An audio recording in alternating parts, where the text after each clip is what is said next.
For more on this, so we are now being joined by John Erith from Washington, D.C. Erith is a Senior Policy Director for the Center for Arms Control and Non-Proliferation and former member of the U.S. delegation to NATO. Welcome to World DNA, Mr. Erith. Thank you. Now, Ukrainian president had earlier said that surrendering territory is out of question.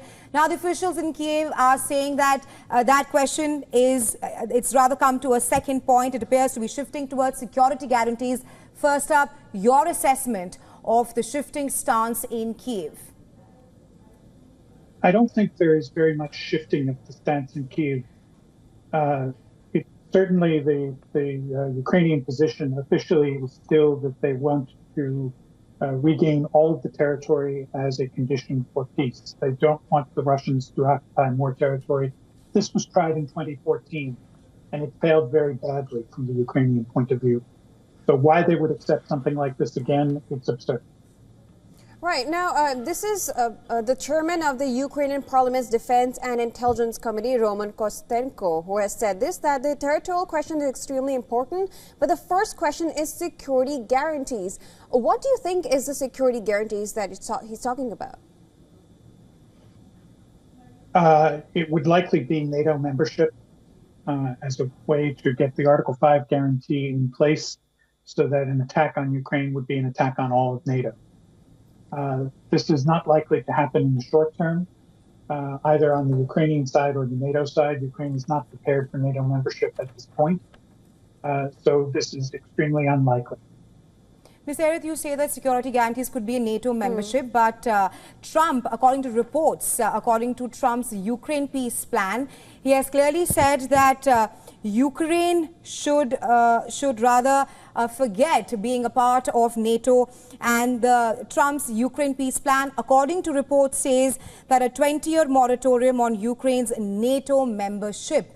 How do you see that as a sticking point in any kind of a peace deal between Ukraine and Russia? I haven't seen that there is anything resembling a peace plan coming from the incoming Trump administration. The 20-year moratorium on NATO membership is more a piece of Russian propaganda. Russia is doing what they always do in a negotiation. They set their maximum demands as the price to begin the negotiation so that the other side has already given them everything they want when the negotiation starts. So this is obviously a trap that the Russians are setting for President-elect Trump. If he gives them what they want and goes into a negotiation with Russia already getting everything, then he looks like a fool. If he says, no, you cannot have everything you want, then the Russians say, then no negotiation, and he looks ineffective. So either way, he loses. Right, but if Trump has guaranteed that he's going to end this in one day, the Ukraine war, what kind of suggestions do you think would be coming from Trump? He said that he can end it in one day. So this would depend on both sides adopting a constructive approach to actually working out a peace deal and overcoming the territorial question.